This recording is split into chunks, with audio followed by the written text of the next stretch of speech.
Assalamualaikum warahmatullahi wabarakatuh. Bertemu lagi dengan saya Setia Ananda pada program studi manajemen Universitas Muhammadiyah Aceh. Pada kesempatan kali ini saya akan memaparkan materi yang berjudul Manajemen Keputusan Risiko. Untuk mengatasi risiko yang timbul dalam suatu organisasi, baik yang bersifat profit maupun non-profit adalah dengan menerapkan manajemen risiko. Dalam manajemen risiko ini dibahas bagaimana mengelola risiko agar bisa memberikan keuntungan serta mekanisme memperkecil risiko. Bahwa jika risiko itu bisa dikelola secara sistematis, maka ia akan memberikan keuntungan. Begitu juga sebaliknya.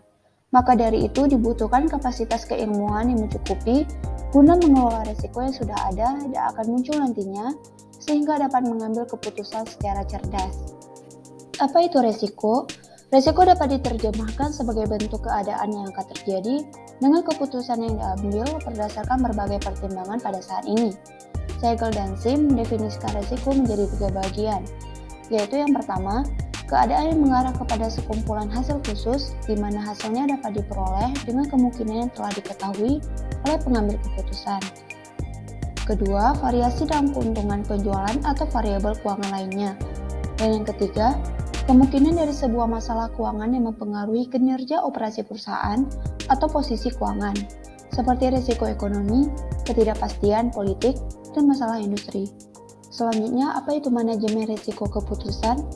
Yaitu suatu ilmu yang menggabungkan antara konsep risiko dan keputusan untuk dilihat dan dimanage agar mampu memberikan hasil yang sesuai dengan pengharapan para pengambil keputusan.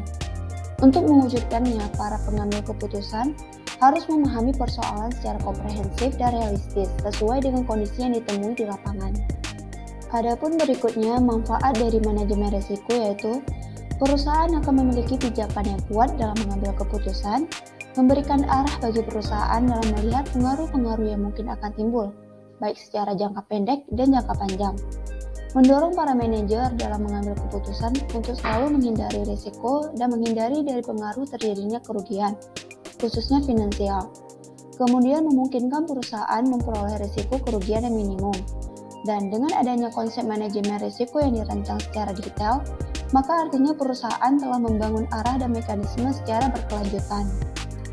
Berikut ini tahap-tahap dalam melakukan manajemen risiko, yaitu pertama ada identifikasi risiko, mengidentifikasi bentuk risiko, menempatkan ukuran risiko, menempatkan alternatif, menganalisis setiap alternatif, memutuskan satu alternatif, melaksanakan alternatif yang dipilih, mengontrol alternatif, dan mengevaluasi jalannya alternatif yang sudah dipilih tersebut.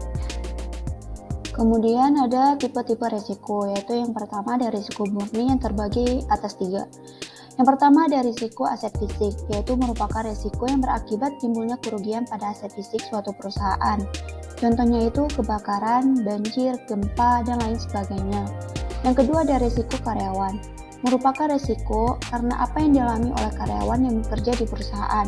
Contohnya seperti kecelakaan kerja. Dan yang ketiga ada risiko legal, merupakan risiko dalam bidang kontrak yang mengecewakan atau kontrak yang tidak sesuai dengan rencana, contohnya perselisihan dengan perusahaan lain. Yang selanjutnya ada risiko spekulatif yang dikelompokkan menjadi 4 tipe risiko, yaitu risiko pasar, merupakan risiko yang terjadi dari pergerakan harga di pasar. Contohnya harga saham yang mengalami penurunan sehingga menimbulkan kerugian. Kemudian ada risiko kredit, merupakan risiko yang terjadi karena counterparty gagal memenuhi kewajibannya kepada perusahaan. Contohnya timbulnya kredit macet. Dan yang ketiga ada risiko likuiditas, merupakan risiko karena ketidakmampuan memenuhi kebutuhan kas. Contohnya kepemilikan kas menurun sehingga tidak mampu membayar utang. Dan yang terakhir ada risiko operasional, merupakan risiko yang disebabkan pada kegiatan operasional yang tidak berjalan dengan lancar. Contohnya kerusakan pada komputer karena virus. Selanjutnya berikut ini definisi dari systematic risk, unsystematic risk, dan total risk. Systematic risk atau risiko sistematik ialah risiko yang tidak bisa didiversifikasikan atau dengan kata lain risiko yang sifatnya mempengaruhi secara menyeluruh.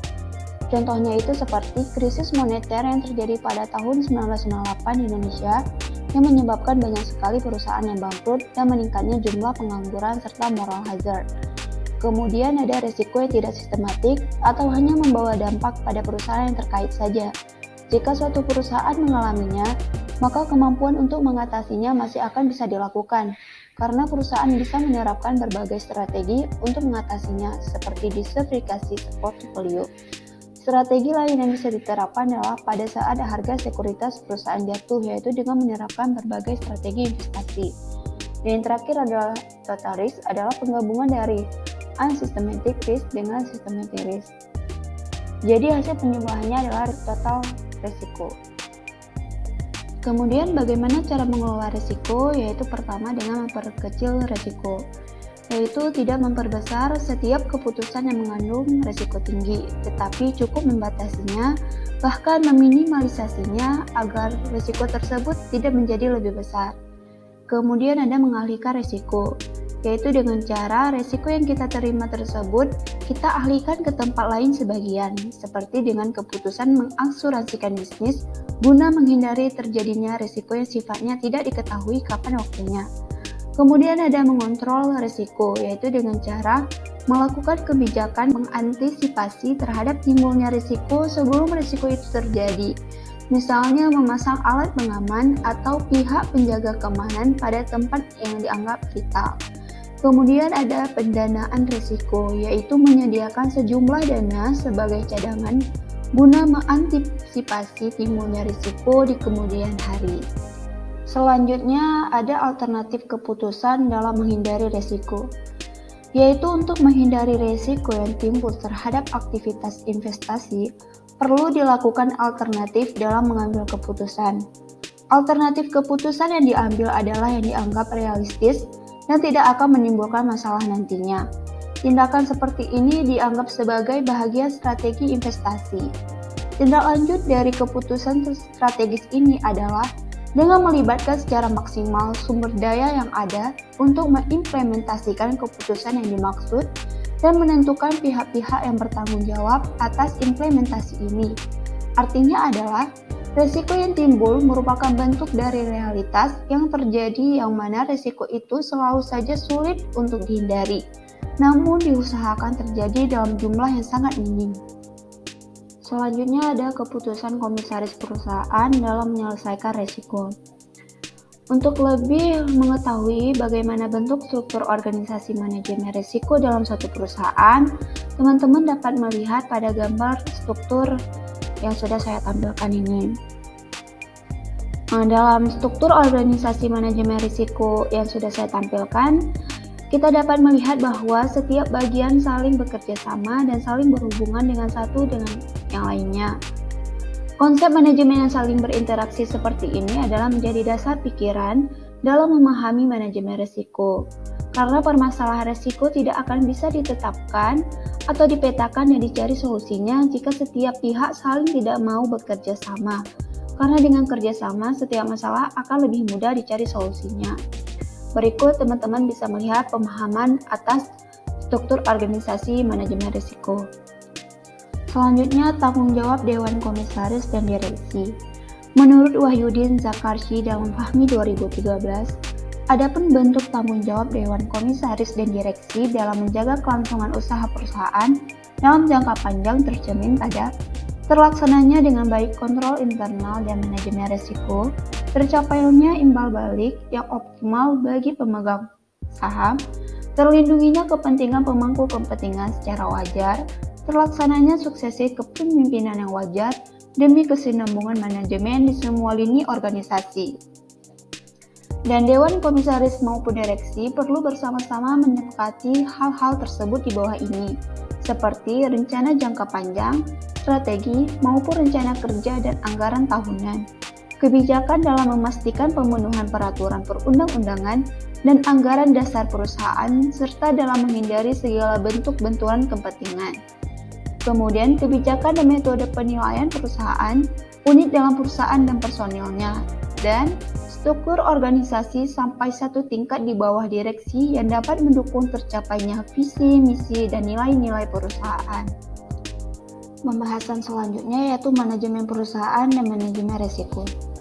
Manajemen perusahaan adalah mereka yang bekerja untuk melaksanakan tugas dan kewajiban dalam mengelola dan mengatur perusahaan dengan menggunakan ilmu dan seni. Mereka dengan tujuan mampu memuaskan kepentingan para stakeholder.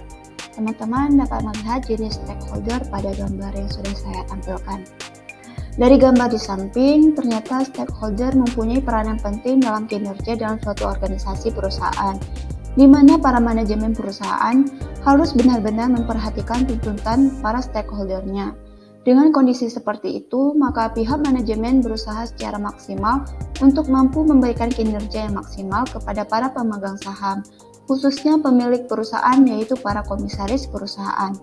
Karena jika pihak manajemen perusahaan tidak mampu memberikan kinerja dalam bentuk keuntungan yang maksimal kepada para pemegang saham tersebut, maka memungkinkan bagi pihak komisaris perusahaan untuk mengganti susunan struktur organisasi manajemen perusahaan.